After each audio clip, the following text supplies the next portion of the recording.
Oh, hey there. So, in response to your question, do I think God has anybody for me? I don't know, maybe, but I certainly haven't met her. And if I've met her, then I haven't seen her in that light. So, I don't know. Would I be telling God no? No, I wouldn't be telling God no. Let me tell you, I've basically got a bachelor's degree in being a bachelor right now. And by that, I mean I've been single for the last 4 years straight.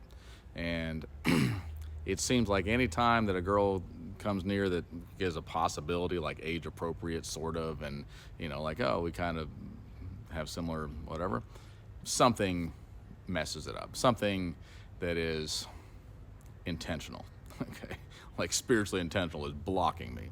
And so I used to be like, oh, I'm going to struggle and fight and try and whatever. And now I'm just like, man, probably won't work out. I'm not going to lose any sleep over it, right? And the truth is that now I'm very happy being alone. Like, some people aren't. Like, I don't have a problem going out to eat by myself, or going out to shows by myself, or traveling around the world by myself, or working by myself. Like, none of it bothers me. I've been alone for a very long time. In fact, if you count not just the last 4 years, but the spaces in between marriages and girlfriends, I've got, I don't know, 15 or 20 years single in my adult life, which is significant. So at this point, like, I'm pretty set in my ways. I don't even know that I'd be a good person to be with, to be honest with you, because I kind of do things a certain way, and I don't know.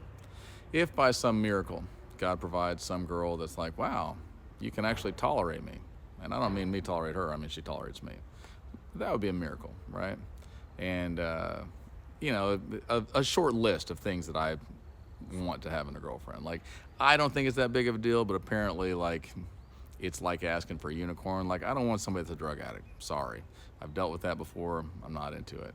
I want somebody that's a hoe. Like, if you can't stop yourself from talking to other guys and showing yourself to other guys and all the online stuff or whatever, then no thank you. In fact, if it's a choice between me and another guy, choose him. He probably wants you more than I do.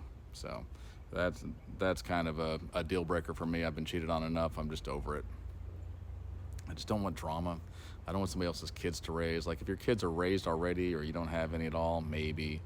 I really don't want pets, like, in my house. And if we're going to be together, then eventually maybe we'll coexist, at which point, like, I don't want your pets in my house, because I really like peace. I like my kingdom to be peaceful. My kingdom is my house. Everything else is not my kingdom. My house is my kingdom. That's a pretty short list. She's got to be attracted to me, age appropriate. Now, while we're on the subject, let me just go ahead and tell you what happens, okay? I was talking to some people last night, and they said their parents were 1 year apart. I'm like, oh, so your parents have been together your whole life? And they go, yeah, how'd you know? I'm like, because that's how it works. If you're with your first love, then you love that person. You were peers, you love them, you stay with them. It's good. I think it's a beautiful thing. The Bible says, don't forsake your first love, okay? Once you get divorced, whether or not it was your fault, which I'm not judging anybody, typically what happens is, and this is just the way that it works, I'm not saying it's right or wrong, is that you take a guy's age in half plus 7, and that's the kind of girl that he's probably going to go for, and that's probably the kind of girl that's going to go for him. So don't blame the guy completely, because there's a lot of girls that are like, you're not that old. I'm like, whatever. So let's do some math, and let me just show you what that sounds. It sounds horrible until you do the math. So let's say the guy's 30. Half of that's 15 plus 7 is 22. So a 30-year-old and a 22-year-old, you're probably at about the same maturity level, realistically speaking, okay?